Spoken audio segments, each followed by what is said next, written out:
Hello, welcome to the New Stack Makers, a podcast where we talk about at-scale application development, deployment, and management.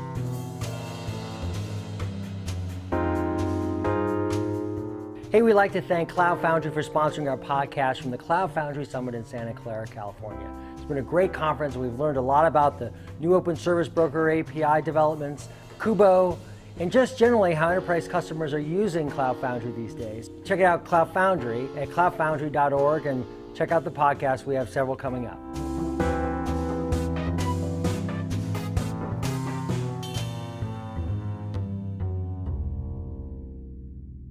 Hey, it's Alex Williams, the New Stack here at the Cloud Foundry Summit in Santa Clara.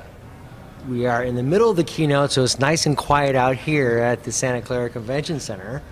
But I'm lucky to have with me a few people who've been working on the Kubo project. And I'd like you guys to introduce yourself and then like to learn a little bit about it and what it is and, how it's different and, what it does and so on and so forth. So Casey, why don't you start? Sure, yeah, thank you. I'm Casey West. I work at Google as an architecture advocate on Google Cloud Platform. My general responsibility is to get folks excited about what these two are doing. Yeah, and I'm Megan Chelland. I'm a software engineer at Google. I've been at Google for about 6 months working on the Kubo project. My name is Konstantin Semenov. I'm the principal software engineer at Pivotal, and I'm leading the Kubo project at Pivotal. So who wants to go first? Can someone explain Kubo? Yeah, so Kubo is a BOSH release for Kubernetes. So we're working on deploying Kubernetes the same way that Cloud Foundry is deployed right now. Why do this? Yeah, so Kubernetes does a lot of stuff really well, but some of the stuff that it doesn't really take care of for you is node management, so keeping VMs alive and making sure that they're healthy, and that's what BOSH is really good at. Also, upgrading the core OS that's underneath the nodes is something that BOSH does really well. So it's that self-healing capability that we see in Cloud Foundry, that resilience? Exactly. Yeah, it's like if you get managed services or you want the ability to manage things day to day or especially over time, it helps us do that with Kubernetes itself. And so with that, what stage of development are you at now? Where are we at this point with Kubo? So at the moment, Kubo is in a pre-alpha state, I would say. So we are capable of deploying a Kubo cluster, and we have several routing options. But I think it won't reach a production state anywhere closer than the end of the year. What is challenging about this project? What is it about that makes it a project that you guys find interesting to work on as engineers? Yeah, personally, I think a lot of the networking stuff is really interesting. Like how do we get traffic to applications running on Kubernetes? Kubernetes has a lot of stuff that they do already to do that, so we're kind of like integrating that, but we're also trying to use a lot of Cloud Foundry stuff too. So it's just learning about all these different systems and how we can connect them together. Yeah, I think it's interesting too, and the big challenge is to make Kubernetes easy to manage regardless of where you deploy it. So it already makes managing and deploying your clusters of applications pretty simple, especially if they, since we're here at Cloud Foundry, especially if they're not cloud native by default, it makes it really easy to deploy and manage all sorts of applications. But managing the Kubernetes cluster itself is still quite a challenge. Yeah. What are all those components? What are those kind of intricacies that you're starting to learn about? Well, there is a number of things. First of all, there is a notion in Kubernetes of a master node, node that coordinates the workloads, that schedules the workload, and makes sure that all the containers are working, running, and are accessible. So by design, it's not highly available itself. So the master node, Kubernetes does not allow having multiple master nodes. So we have to load balance that somehow and provide ways of doing that. And we've hit a number of issues with different approaches as well for that, but we have it running. So the load balancing issue, what are the load balancing issues then that arise when you have multiple master nodes with Kubernetes not really designed for that kind of that multiple master node environment. So you have to have, first of all, you have to have secure communication, meaning that you have to have certificates installed, and those certificates should advertise the same entity, so to speak. So you have to coordinate that between all your failures and reboots. And they have to be automatically generated because you don't want to manage that. And you were talking about the networking. Issues that you find with the differences. The load balancing issue has it definitely has kind of a networking kind of characteristic, and so you have to. What are some of the things that are making it complicated from a networking perspective? Yeah, so one thing that we're kind of looking at right now is if we can utilize Cloud Foundry's routers to route to our Kubernetes applications. We need to be able to have Cloud Foundry and Kubernetes both know about each other and not kind of overwrite each other. That's one of the things we're looking at right now. But even just setting up how are we going to route to the applications has been one of the things we've focused a lot on so far. And going forward, we're kind of continuing to look into that. Right now we have a solution on Google Cloud where you can use a Google Cloud load balancer in front of your master nodes and in front of your worker nodes. But some IaaSes don't have load balancers, so we're looking at what we can do in those cases. It shows kind of both the shortcomings of existing load balancers and the need for new types of load balancers. Yeah, it's also a case where one of the things that's interesting about Cloud Foundry is that it allows you to get these higher level platform capabilities regardless of where you deploy it, and providing options for folks trying to run a managed Kubernetes environment in a similar way is possible if you can hook into some of the capabilities of Cloud Foundry and also take advantage of Bosch to manage it. So with this concept, you have multiple master nodes, right? So it's almost like having two brains, isn't it? Like in kind of a system. There has to be so much communication between those two nodes, doesn't there? The thing is that basically those master nodes, they're stateless. Right. So there is an external database, which is a separate challenge to manage across multiple availability zones and keep highly available. But the database is responsible for keeping the state. So the master nodes only make decisions based on the data that is in an external node.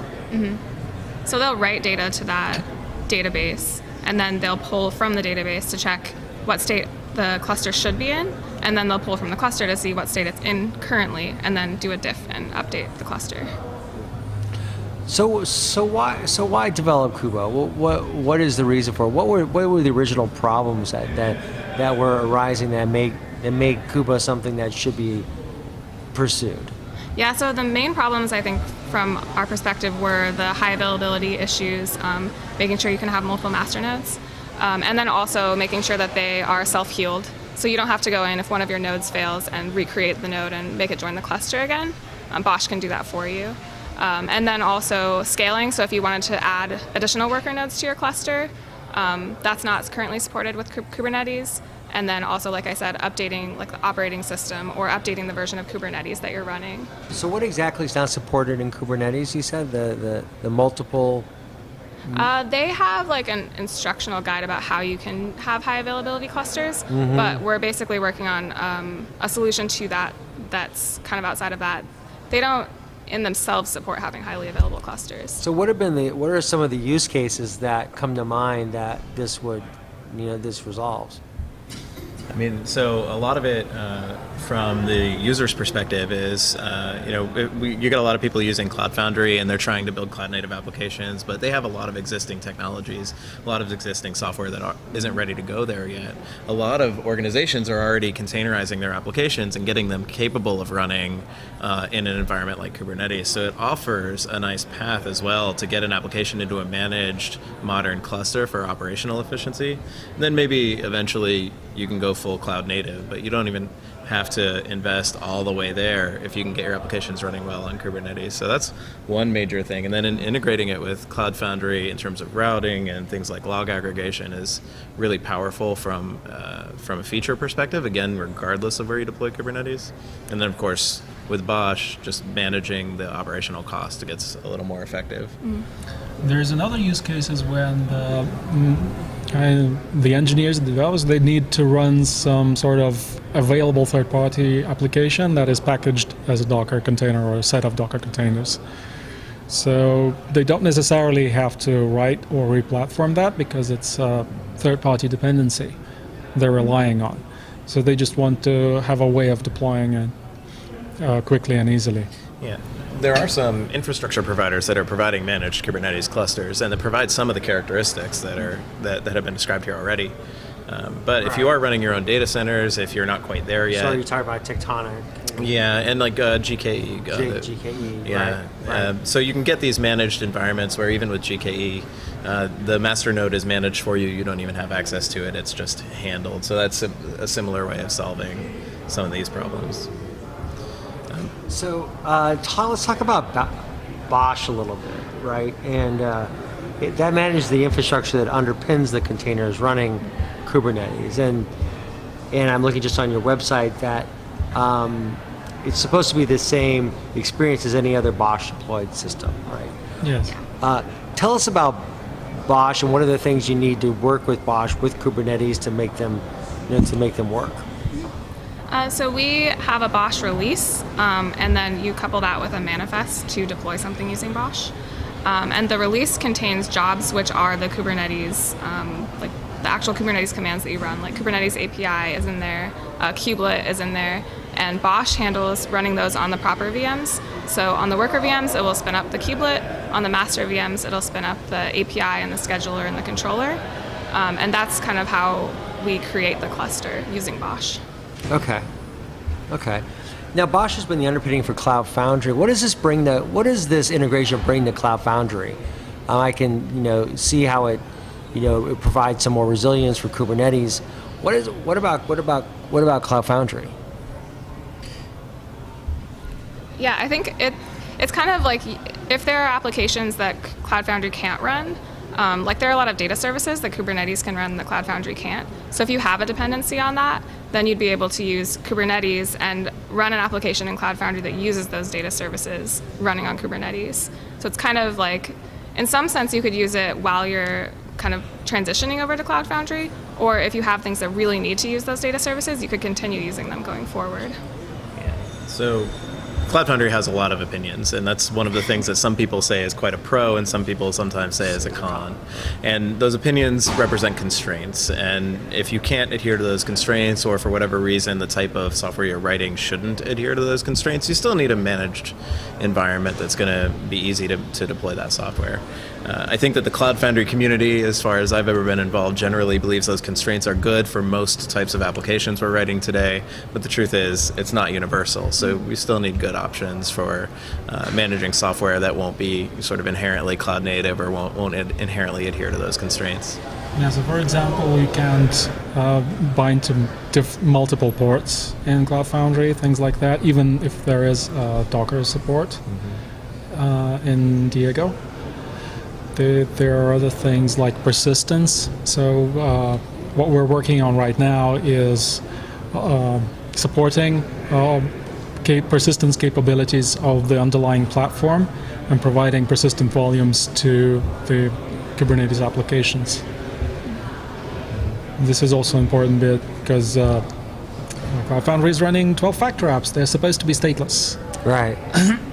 Yeah, I think the data services that Megan mentioned are a huge draw as well, because folks still want to be able to deploy things like Couchbase and manage that, and then integrate it with their stateless applications they wrote that would work wonderfully on Cloud Foundry. I see. So it allows for those, it allows to open up some services then that may not have previously been available. Yeah, exactly. Helps Cloud Foundry counter that debate that you sometimes hear about their opinionated infrastructure, doesn't it? Right, and if you're trying to pick one solution to simplify your life, then Cloud Foundry can help if you can adhere to those constraints 100% of the time. But that isn't your entire architecture, and so if you choose Bosch as the underlying platform that's really going to manage all of your distributed systems and higher level platforms, then you can get Kubernetes and Cloud Foundry, and they can play nicely together. That's pretty powerful. So, you think about the different, architectures that people are using. One of the questions that comes up is, how, Cloud Foundry frees developers from what, I think you've described as middleware lock-in, right? That's right. What is the story here, as it relates to middleware lock-in? Yeah, so in terms of data services and non-cloud native applications, as I said, you still need a management and deployment strategy. And so Kubernetes definitely gives you the ability to deploy the containers that you're probably already trying to build and manage.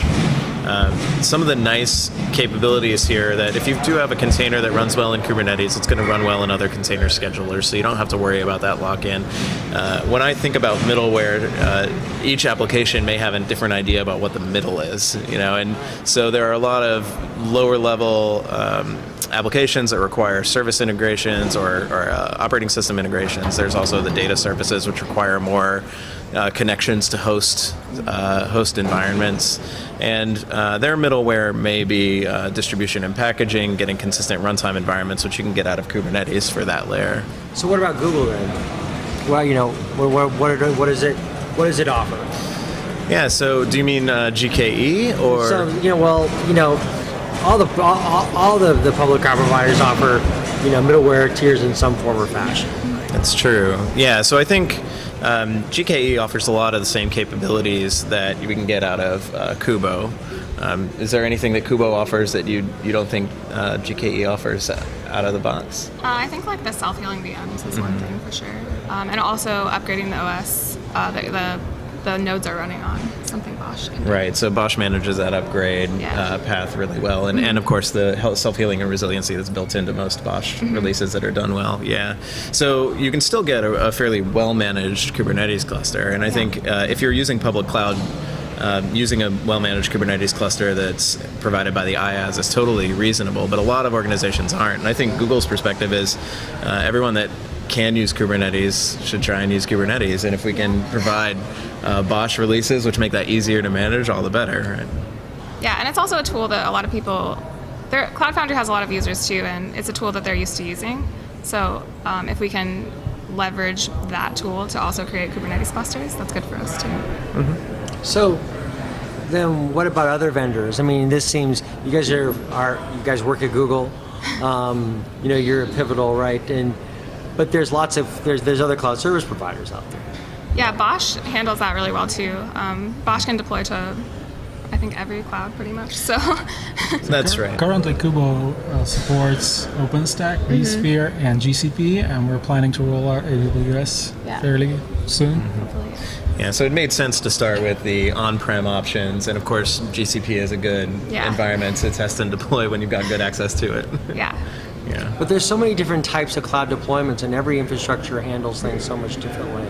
That's true. Like I was saying with the networking stuff, we will have to come up with different solutions for different IaaSs in that case, because some of them don't have load balancers. And that's a similar problem that you run into with sort of a raw Kubernetes deployment in a new environment anyway, is that you have to manage things like how you're going to provide load balancing and service discovery for the applications you deploy. So will you be looking for other management service providers to manage, this in addition to what they're already currently doing? Like, for example, GKE or Tectonic or, the other ones out there? So I think you're asking... Is there a support issue here that you need to work with those folks too? Or is it just right through the open source community itself and build it out from there? Yeah, hopefully. I mean, we should be able to have instructions that work on any IaaS, but we don't currently have plans to integrate with GKE in any way. Yeah, I think the plan for the time being is to be fully open source. Yeah. Fully open source. Okay. Great. So how are the contributions looking? We've had a few pull requests so far. I think we have like 80-something stars on our repo, which is exciting. Yeah. And people are talking about it. I mean, what are they saying? we just get asked about it a lot. Like if I say I work on Kubo, people know what I'm talking about, which is exciting to me. What kind of questions are they asking? We get a lot of questions about persistence. People are interested in that. And just, what is it doing, what problems are it solving? Similar to things you're asking us. Right. Yeah, and you know what, I get a lot of questions when I go out and talk about Cloud Foundry and platforms in general with regard to Kubernetes. A lot of folks say, why doesn't Cloud Foundry use Kubernetes instead of Diego, or is there any plan to support Kubernetes clusters? And it's fun to be able to talk about. I have an answer. It's fun to be able to talk about Kubo. I think that folks do have natural questions like, will Kubo consume container orchestration within Cloud Foundry? I don't think that has an answer. Right now the answer is no. Yeah, so I'm curious about that, the container orchestration angle here. I think they're complementary because Cloud Foundry provides you the seamless developer perspective where your role as a developer is just to write the app. You write the app, you push it, and you don't want to know about the infrastructure, you don't want to know about anything. You don't need to fine-tune anything, and you're good. Then Cloud Foundry works for you. You write application in a certain way, and it just works. That's great. But sometimes you need, as we previously mentioned, sometimes you need some customization, sometimes you need something that is probably much more complicated, or sometimes you need persistence that will come back and stay around with all your scalable containers. Right. Yeah. I mean, So that would be a use case for Kubernetes. So this is how they complement each other. They're not competing. They're just different. They complement each other. yeah, one of the ways that I look at it is that Kubo tries to provide the ability to keep promises about health and resiliency for applications running on Kubernetes for the Kubernetes cluster itself in a similar way that Cloud Foundry tries to for the applications you deploy, where you don't have to worry about any of the lower levels of the stack. So, even though you might have a different layer that you're managing with deploying to Kubernetes versus Cloud Foundry, you still want that health and resiliency. And so Bosch really is the sort of secret sauce that provides that across the board. So for the people out there who are, thinking this through, let's just sum it up. What is the value to Kubernetes, and what is the value to Cloud Foundry? That comes with Kubo. So the value to Kubernetes is having full-blown high availability across multiple AZs, across different zones and networks, and your infrastructure will be managed for you. That's, I think, the most powerful point. Plus, you get zero downtime, hopefully, zero downtime rolling upgrades for all your CVEs, and we have seen quite a number of those recently, and those have been fixed, especially security issues. And yes, so that's what's in it for Kubernetes. And Cloud Foundry, it's having alternative container orchestration. Potentially that could be paired with the service broker API, so that the developers could say, CF, create service, and spin up a Kubernetes cluster, and then create a service key, get the credentials back, and then use the applications that run in Kubernetes as your service broker. And it provides operations teams, data teams, other folks the opportunity. So for instance, you spin up CouchDB and use it as a service in your Cloud Foundry app. That's pretty neat. Yeah.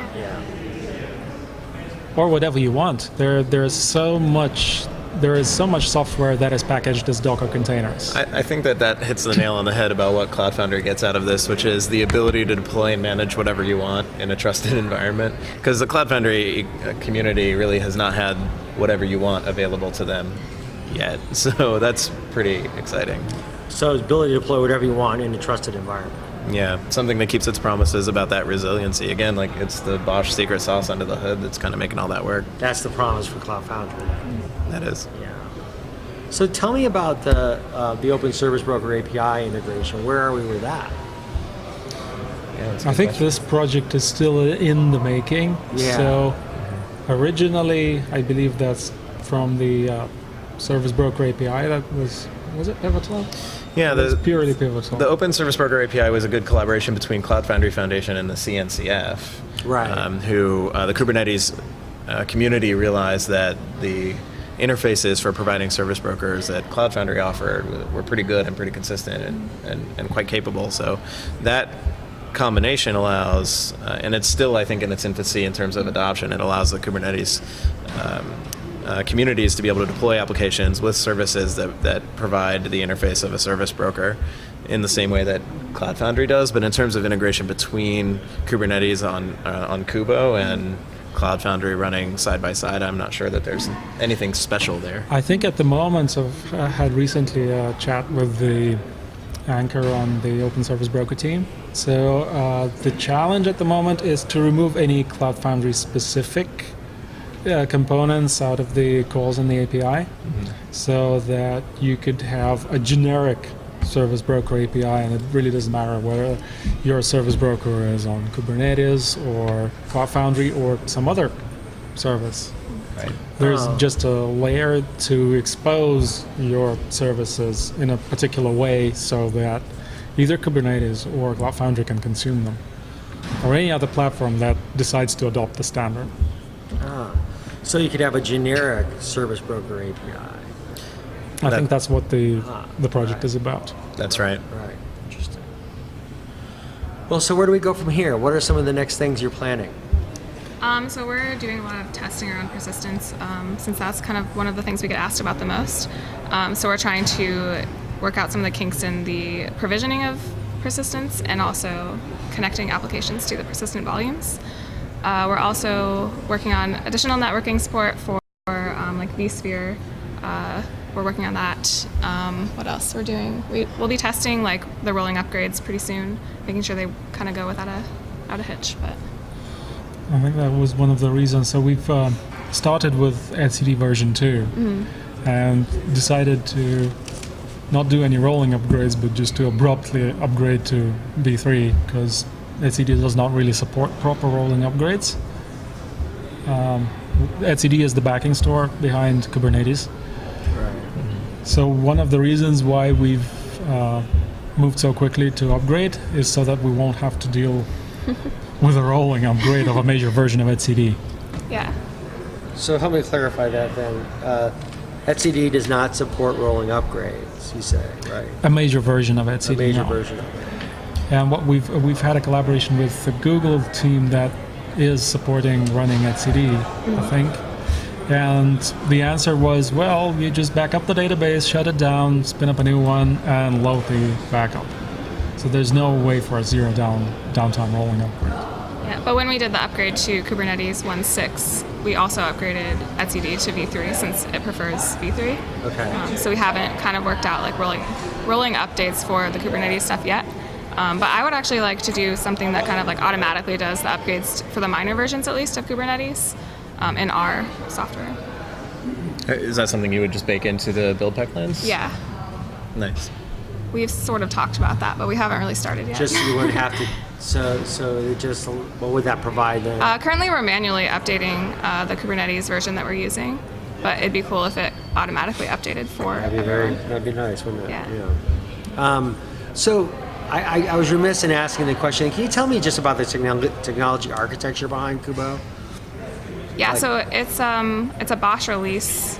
So we have all the binaries packaged up, and then we have little scripts that run each job on the correct VMs and a manifest. And we also have deployment scripts and documentation, so you can just follow step by step and deploy a Kubernetes cluster using Bosch with the scripts that we use. So it should be like 2 commands, but there's some setup you have to do before you run those 2 commands. Okay. But it's not, unlike PCF Ops Manager, which is opinionated and you can't do anything without it. It allows you to customize whatever the manifest is. So basically our scripts are generating the cloud config and the manifest for the Bosch deployment. Because the Bosch deployment manifest is not as huge as Cloud Foundry. It's only about 300 lines long, but you'd rather set the configuration in 10 lines and then run some scripts rather than write out the whole 300 lines of manifest. So there's a real configuration aspect to this, isn't there? Is this helping with the packaging of the containers themselves then at all in this environment, or is it that mostly the work that the developers doing and like them moving the containers around? Yeah, I mean, we pretty much leave everything that Kubernetes does well, we leave to Kubernetes. So that kind of stuff is sort of handled for us, and we don't really mess with any of that kind of stuff. Yeah, so the Bosch release for Kubo is the lifecycle management for the underlying distributed system, which, I mean, Bosch tries very hard to commoditize underlying infrastructure between compute, storage, and networking resources. So mostly it's configuring how you want that cluster to look so that you can spin it up and it can be managed and its health and state can be maintained. Is that Yeah. about right? So I guess the last question I have is, there's lots of questions about the changing nature of distributed systems, right? And there's lots of people who are arguing that, it's really no longer possible even to guarantee the immutability of containers, and so,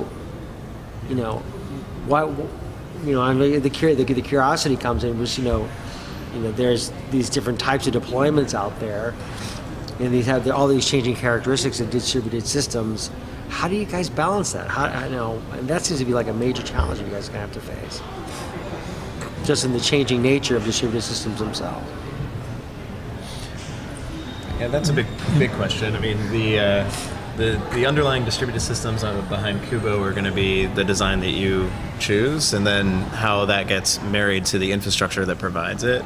So over time, you're going to find that the shape and size of the architecture you design will have to shift. Now, again, that's something that Bosch helps you manage with relative ease. That's one of its superpowers, if you will. So I think in terms of that, that's something that Bosch can help with over time.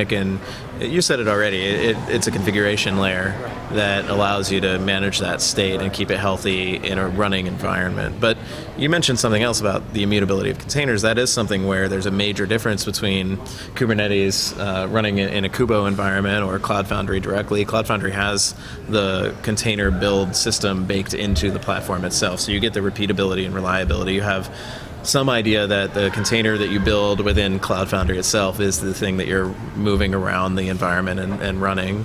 Whereas with Kubernetes, and this isn't Kubo's issue to deal with, this is just Kubernetes in general, you build a container and deploy it into that environment. And you have to trust that build process that's external. And that is definitely just a different type of liability and position if you're going to use Kubernetes directly. Yeah, because Kubo does not intervene in the way you deploy your containers or anything. It just provides you with a cluster. It takes good care of it, making sure that all the nodes are there, they're healthy, scaling up or scaling down depending on the requirements and commands, and that's basically it. So it's not really interfering with the container flow or anything. It only does the configuration, the initial configuration, and then health management. Well, thank you all for taking the time to talk today. Really appreciate it. I'll look forward to following Kubo and keeping track of it as we, follow these new intersecting worlds that we're starting to see, which is Cloud Foundry and Kubernetes, and thinking about how they work across different cloud services. So thanks a lot for joining us. It sounds like a very exciting project. Thanks for having us. Yeah, thank you. Thank you.